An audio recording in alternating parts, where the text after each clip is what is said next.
नमस्कार, तिसरा डोळा न्यूज मध्ये आपलं स्वागत। मी सतीश चव्हाण। पाहूया आजच्या काही ठळक घडामोडी।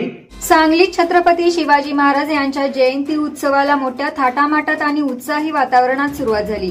मध्यरात्री 12 वाजता छत्रपती शिवाजी महाराजांच्या अश्वारूढ पुतळ्यासमोर एकच जल्लोष करीत फुलांचा वर्षाव करण्यात आला। सुहासिनी महिलांनी शिवरायांच्या जन्माचा पाळणा सादर करत शिवजन्मोत्सवाला प्रारंभ केला। आपल्या लाडक्या राजाच्या जयंतीसाठी हजारोंच्या संख्येने सांगलीकर छत्रपती शिवाजी महाराजांच्या पुतळ्यासमोर एकत्र आले। यावेळी जय भवानी जय शिवाजी अशा घोषणा देण्यात आल्या। या कार्यक्रमाचे आयोजन शिवजन्मोत्सव सोहळ्याच्या समितीच्या वतीने करण्यात आले आहे।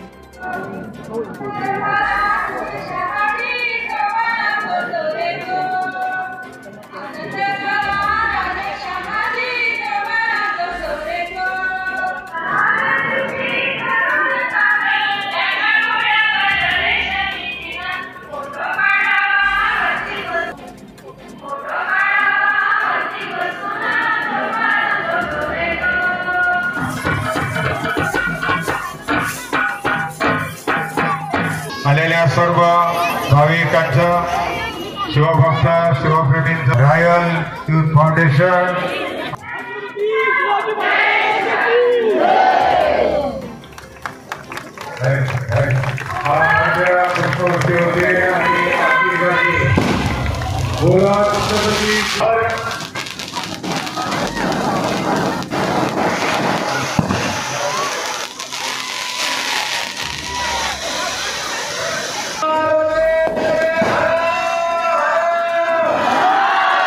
तिसरा डोळा चॅनलला सबस्क्राइब करा।